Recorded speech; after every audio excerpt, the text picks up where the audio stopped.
welcome to the Purple People Podcast. We are a proud member of the Sports Authority Network, your digital media experience for all Minnesota sports fans looking for updates and news in one location. Hey, I'm Kyle West, and alongside me, as always, is Adam Carlson. Welcome, everyone. I'd like to give a big thank you to everybody for spreading the word about the show. We really do appreciate you sharing our link, joining in the conversations on Facebook. I just wanted to remind everybody we're available on iTunes, the TSAN page, Podomatic, and YouTube. So what do we have for our top story this week, Kyle? Our top story is Percy No Mercy Harvin is showing the Minnesota Vikings no mercy. He has came out and said that he has no intention of playing the 2013 season without a new contract. I don't blame him. I mean, the guy's not making a whole lot of money with his current contract, and he's still on his rookie contract. But now, keep in mind, this will have no impact on this year. He's already said that, he's good for this season. He's going to play through this season on his rookie contract. So right now, he doesn't really require the extension. It's something they'll deal with at the end of the season. And I thought my first thing that I picked up when I heard this was, oh, so it was about money after all. So like 2 or 3 weeks ago, when he was doing all that shenanigans, he could have came right out and said that, hey, it's about his contract. He thinks he deserves a bigger one, and everyone would have understood where he was coming from. And the way he handled it, I'm still really confused and a little bit angry over it. Well, I can see where the issue comes up, but there are some problems that go with that. The major problem is that next season, when they try to hammer this out, the value that the Vikings have on Harvin and the value that Harvin has on Harvin are going to be very different. Yeah, they're going to be in a completely different ballpark. See, the Vikings are looking at Harvin and they see a guy who's had some injuries, he's inconsistent, he's had the off-field problems in the past, and he recently used, the social media to try to manipulate the team. Mm-hmm. And that's what they're going to see. I mean, Harvin's going to take a look at himself and see a versatile player, They use him in the slot outside, out of the backfield, and he feels that he can do everything the Vikings ask him to do. Now, when you take a look at those two viewpoints and they start butting heads, something's got to give. I don't see either side really backing down from that anytime soon. Well, I mean, I think Percy is looking at it, and he's going to go he feels that he should make the kind of money that Deshaun Jackson is going to made for the Philadelphia Eagles when he signed his new contract. That's what he's looking for. And I think, is Percy worth it? Yeah, he's worth he's worth a sizable contract, but I am not a big fan of players coming out and saying, I'm not going to play the 2013 season without a new contract.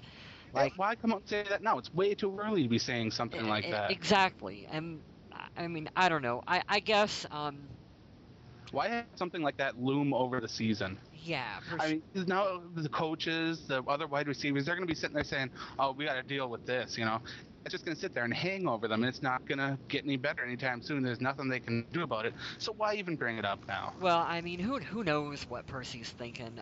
You know what I say is I say if he really wants a new contract for 2013, we should just go ahead and use him in every possible situation that we can.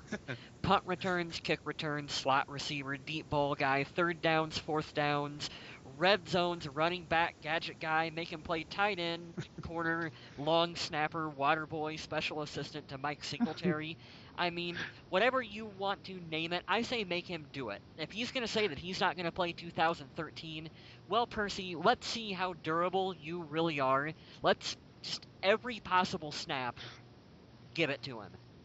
See, I'm going to go I'm going to go the complete opposite direction. Why? The Vikings make him earn it. Make him get out there, and if he hurts himself, well, why make him earn it when all you're going to do is raise his stats, make his value even more, so that when it comes negotiating time, you're going to have to throw even more money at him.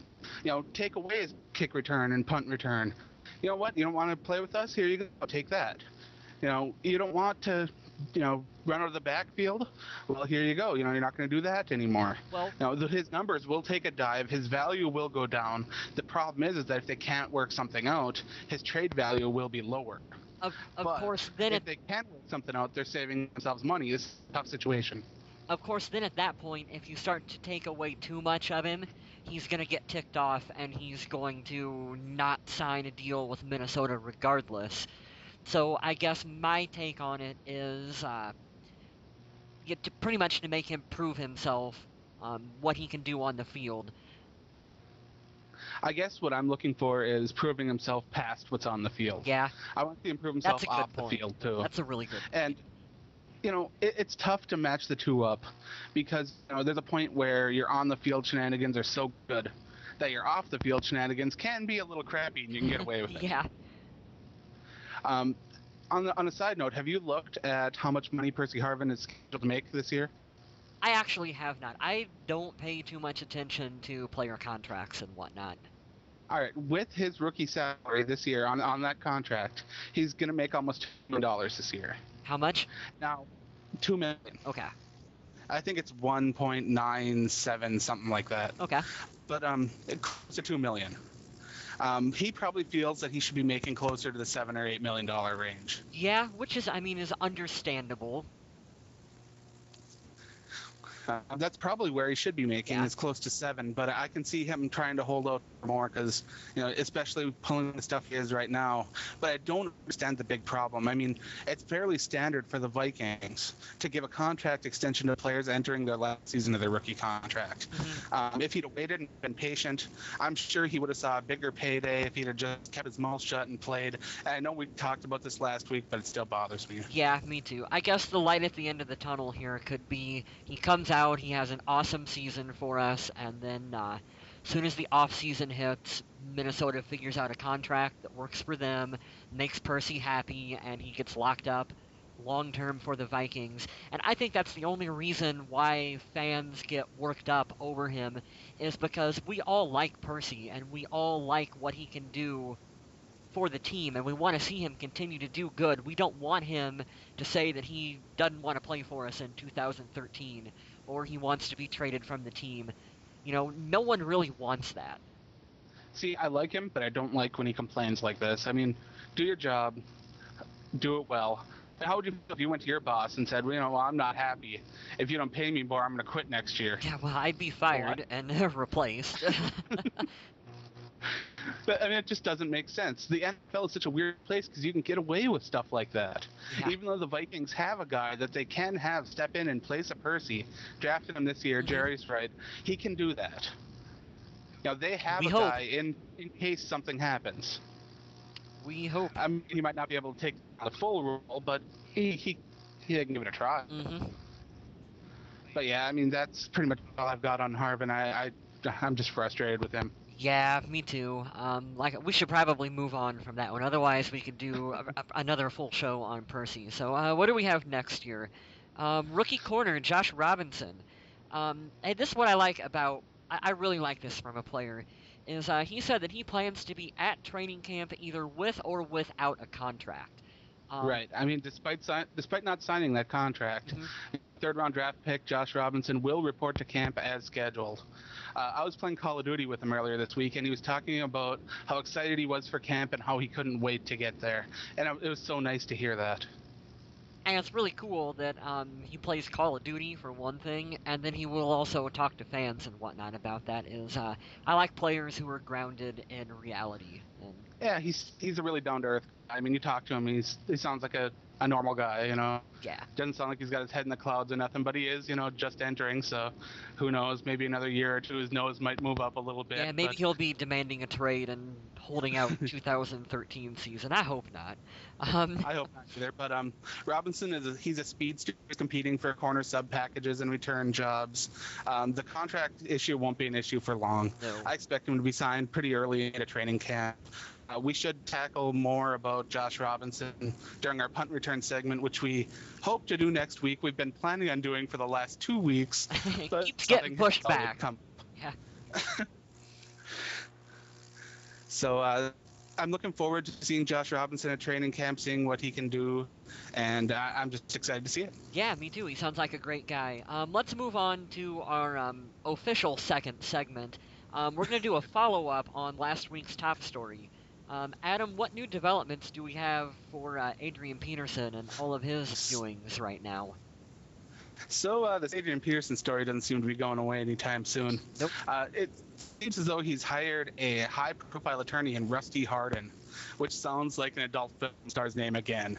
I don't know why these people keep getting involved with these guys that sound like they're involved there, but it's just bad. But Harden represented Roger Clemens during his steroid charges. So if nothing else, Adrian Peterson can buy steroids from Roger Clemens at the end of this, I'm right? Sure I got the hook. Yeah. Peterson has taken to the statement to saying he is 200% innocent. Wow. I agree with him. I think he is probably maybe 150% innocent. 200 might be a little bit overblown, but Anytime you're drinking, you can't be 100% sure of anything. yeah, I've understood that. I mean, I've had nights where I can't remember if I'm 10% innocent, which is sad. But those days are in the past. I so agree on hopefully- that one. Those were, high school days are long over. But his attorney, Rusty Harden, told NFL Network that he has the kind of injuries that are suffered sometimes in a scuffle, and that Peterson was hit a couple times in the head, up near his eyes, and has bruises there and on his cheekbone. There was no reason for any officer to be hitting him, which they did. This whole thing drives me nuts. I mean, come on, like really, like this happened and it happened. This seems like one of those situations that only the Minnesota Vikings could get into in the off season. Like how does Peterson, like how does this happen? I mean, why does it seem like such small stories get blown up to some crazy things? I mean, at first it was okay, he accidentally shoved when he was going to leave. Yeah. Now he was beat upside the head. Yeah. Next week there'll be a taser involved, and I can't believe this. I mean, how does the story keep going crazy? And I was reading that now they're saying there's no surveillance footage. yeah, which I think is BS. They're hiding the surveillance footage. Like they don't want it. They don't want it to be seen. Like that's fishy. That is fishy. And then you have the statements from the attorney about what happened when they were trying to leave. And here's the statement on that. Okay. The initial reports were clearly wrong as to what happened. He wasn't refusing to leave. He was leaving when he was placed under arrest. He did have some words with a police officer, but nothing that justifies an arrest. He certainly didn't do anything physical towards them. Mm-hmm. Now, that's confusing too, because they've already, in a way, admitted earlier that he did give the officer a small shove. Mm-hmm. Now, to say that he didn't do anything physical already contradicts that statement. So, this attorney and this whole case, I don't know what to think of it, because I wanted to be on Adrian Peterson's side. I want to be on this attorney's side. But when you start contradicting yourself this early, I just struggle with it. Yeah, like I said last week, the truth has to lie someplace in the middle on this one, and both sides seem to be painting a pretty extreme picture either one way or the other. And I mean, I don't know, the truth will, I mean, who knows what's even gonna happen? Nothing's probably even gonna happen with this, right? In the long run, I think that this will all get tossed out. Blown over pretty much. Here is what could happen if Peterson faces the maximum charges. Okay. He could face 1 year in jail and a $4,000 fine. Whew. I don't think Peterson can cover that $4,000. Yeah, no, he's gonna have to get that money from Brett Favre or someone. He might have to go get one of those payday advance loans. Yeah, those cash for gold places. Oh, I did some gold. There you go. I wasn't even thinking about that. Yeah, well, that's why it takes two of us to do a podcast, Adam. That's right. Cash for gold. Crap. We'll probably move on to another topic. Otherwise, we got another one we could spend another 40 minutes on if we keep talking about Adrian. We definitely could. Let's do another follow-up. Let's do a follow-up on the supplemental draft. All right. For our friend Bill, we're going to spend the next 10 minutes talking about Larry Lumpkin, right? This is the Lumpkin Hour. Yeah, the Lumpkin podcast with Adam Carlson and Kyle West. No. Yeah. But yeah. well, the supplemental draft, it came and went. One player was chosen. Can you guess who it was, Kyle? Taco Bell? It was Taco Bell. It was wide receiver Josh Gordon, Mr. Taco Bell himself. That is The all, Cleveland Browns that put a is all I second will round remember him. bid on him, and they got themselves that wide receiver. Yep. As of now, I don't know if the Vikings put in a bid on him at all, but if they did, I doubt it was anywhere near a second rounder. I should hope not. I feel kind of bad for him because it's going to be tough for him to succeed in Cleveland with their quarterback situation the way it is. But I can understand them putting in a second round bid because of how desperate they are for pass catchers. Right now, they've got Greg Little and Mohamed Massaquoi. Mm-hmm. I think they overbid for him just based on need, trying to get weapons for their young quarterback and trying to make him succeed. I had a thought just now. Brad Childress is the offensive coordinator for the Cleveland Browns, correct? He sure is. If Percy Harvin doesn't want to play for the Minnesota Vikings in 2013, we could ship him to Cleveland, and literally as soon as he got off the plane, he would be back on the phone with Rick Spielman saying, "Please bring me back to Minnesota. I do not want to work with Brad Childress again. Please, I will play for free if you will just let me come back to Minnesota." Oh, I could see that happen, especially if their quarterback situation doesn't work out well. Actually, I'm a Colt McCoy fan. I don't think he was been given a fair shot at all in Cleveland. And I know this is not the Cleveland Browns podcast, but come on, you got to give Colt more of an opportunity than what they did. Well, he's not going to be starting this year anyway, so poor guy. Yeah. But the supplemental draft leaves some interesting questions. Mm-hmm. Before the draft, I was almost positive that the Dallas Cowboys would have put in some sort of bid on Larry Lumpkin. Yeah, Lumpkin watched 2012. But he ended up going undrafted and picked up by the Colts the next day. Oh, yeah, that's right. Yeah, he went with the Colts. I'm proud of Larry Lumpkin for becoming an Indianapolis Colt, and I hope he ends up on the 53-man roster. I will buy a Larry Lumpkin jersey and wear it. Oh, no. You're going to walk around with Lumpkin on your back? No, not at all. Not at all. I'm completely joking. I would not buy a Larry Lumpkin jersey. Oh, that'd be great. Oh. But that leaves running back Ed Wesley, who I thought would be drafted with a 6th or 7th round bid. Considering the Vikings lack of depth at running back, they should invite him to camp and take a look. If anything, it'll provide some competition and let the coaches make a decision on who should make the roster. Right now, there are a couple guys on the roster that don't quite fit or have legal or personal issues that lead them to not make the final roster. And why drag them along when inevitably they're going to be cut, when they could bring in some guys that could have a solid chance to make the roster? Yeah, I agree. Minnesota should give the kid a chance. I mean, like you said, bring him in for training camp and let him work out and see what he can do. I mean, he could surprise you. What's the worst that can happen? I mean, if Lorenzo Booker can get a roster spot, I'm sure this kid can earn a roster spot too. Yeah, this guy can actually catch the ball too out of the back. He doesn't have stone hands like Booker there. Can he hold on to it after he catches it? Like, will it be a completed pass? Oh, I hope so. But overall, I'm not very disappointed the Vikings didn't make a selection in the supplemental draft. I didn't really expect them to, and in the long run, it was probably the right choice. Yep. Saving the draft picks and actually using them in the draft. Mm-hmm. I think that's a smart way to go about it. Overall, though, I think that a guy like Mr. Taco Bell there would have been an interesting addition, but we've already seen some roster cuts of some pretty big-name wide receivers. Mike Williams from Seattle was already cut, and he could be someone that the Vikings might want to take a look at. Yeah, he'd be another guy that why not bring him in and work out through training camp and part of preseason and just see what he can do, because we need players on this team who can help out in a number of areas, and it's worth seeing who can do what for us. It really is.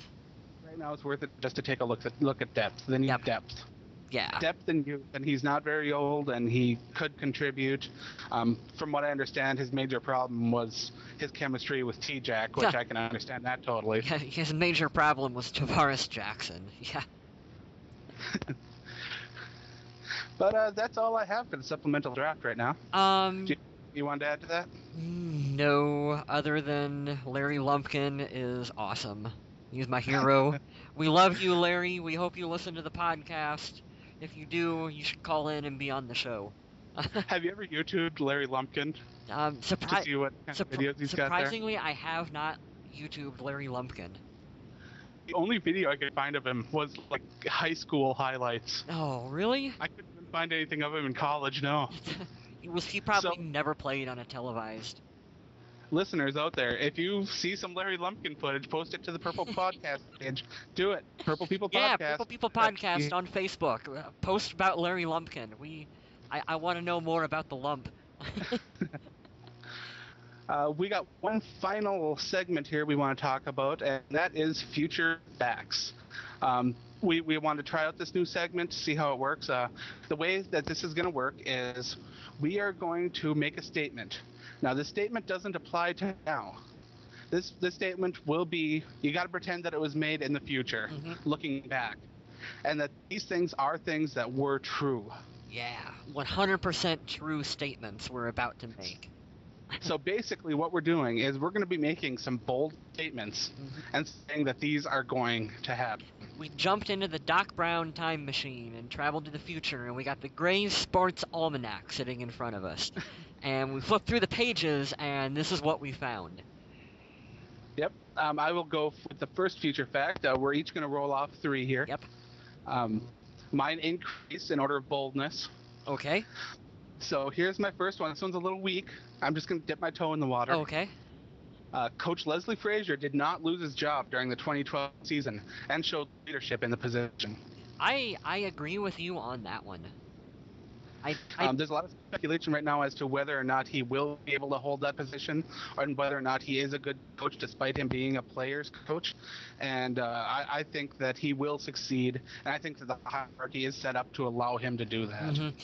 Just Minnesota fans, you just got to give him time.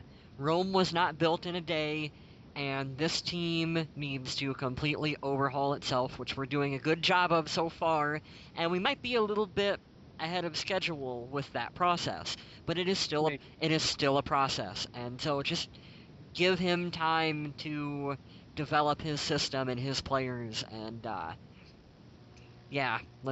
he'll do good. I think he will. I think so too. Yep. All right, it's your turn to give us a nice shot here. Okay. It took all the way until the year 2016, but Chris Carter finally made it into the NFL Hall of Fame. Ooh. I am going to disagree with that one fully. You think longer? I don't know. I honestly don't think he's going to get in. Oh, you're saying never? I'm saying never. I'm saying he'll be on the ballot every year, but every year he's going to get looked over. Yeah, I could see that happening too. I mean, it's weird because he's pretty close to being top banana in a lot of stats. And from that aspect, you almost have to let him in, but then he's got so much other junk that it just shoves it off to the side. Yeah, I think you look at what he did on the field and you go, he was one of the best. He was one of the top receivers when he was playing. And yeah, I think his credentials are there to be a part of the Hall of Fame, but who knows what keeps people in or out of that. The voting for that is mysterious. So yeah, it's sketchy at best. Yeah. All right. So what's your next fact? Number 2. Here it is.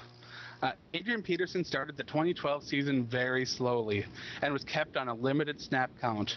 But by the end of the season, he almost looked like the Adrian Peterson of old. Yeah. Yeah, that is another good future fact. That's pretty much exactly how I see this happening. Toby Gerhardt's going to come out there and he's going to fill in with a pretty large extended role for the first I don't know, 3, 4, 5 games of the season, and they'll slowly work Adrian in, and he'll eventually, by the end of the season, he'll look promising again, and we won't have any questions about him coming into the 2013 season. I don't think so either. I think everything's going to be just fine. Yeah. Especially with the new offensive line. They got some good beef blocking now. Yep. Okay, here's my next one. Jerome Simpson was the biggest under-the-radar signing of the offseason. for the entire NFL. All right, I'd like you to elaborate on that a little more. Are we talking in terms of yards, touchdowns? Just what are we talking here? Production, just Just overall play on the production. field. Yeah. Yep. Wow, considering a lot of the, like Vincent Jackson and. Well, I Yeah. said under the radar, so not meaning like Vincent Jackson or whatever. I'm talking Gotcha. about the second tier guys. Is what I mean with Jerome Simpson. Like Pierre Garçon, that Yeah. kind of thing. Yep. Guys like that. All right, I can follow that. Yep. That's a good statement. Good statement. Let's lead into my last future fact. Okay. Percy Harvin and the Vikings were unable to come to an agreement as to his value after the 2012 season, and Harvin held out into the 2013 season. Isn't that pretty much a foregone conclusion No. at this point? No, a lot of people really think that they'll be able to come to something, but I'm already going out on a limb, and I'm saying that he will miss games holding out. Yeah, he'll miss games holding out. I agree with that statement for sure. I figured you would disagree with that a little bit more. I figured you said they'd work out a deal during the off season and that everything would be peachy keen. I was hoping to start an argument with you here. I am no, actually, Percy is gonna be a bit of a dick probably, and we can come right down to it. And he's probably gonna drag this out. I would, of course, the diehard Minnesota fan in me is gonna come out and say everything's gonna be all right and he'll be splendid for the team. But Right. the realist side of me says he's just gonna probably fight this tooth and nail, and I don't know. Who knows? I don't even want to speculate on that. All right. So what do you got for your last one? My last one is absolutely ridiculous, and Let's hear it. I love it. Jared I love it already. Jared Allen accidentally kills Aaron Rodgers because he hits Whoa. him so hard. Now that is a crazy future fact. Yep, but it happens this season. It happens this season. Yeah, yeah. Wow. All right. I'll have to stay tuned because Aaron Rodgers is back there going to throw the ball, and here comes Jared and smack, and so this happens during a football game, not like he sneaks into his house and punches them in the face or something. well, that maybe depending on the outcome of the game, but nope, middle of the game, smacks him so hard that his head falls off, and everyone's wow. like, "My God, what happened to Aaron Rodgers' head?" I think they'd figure out that it wasn't attached to him anymore. I mean, that's pretty extreme. Yep. It'll happen. It's your fact.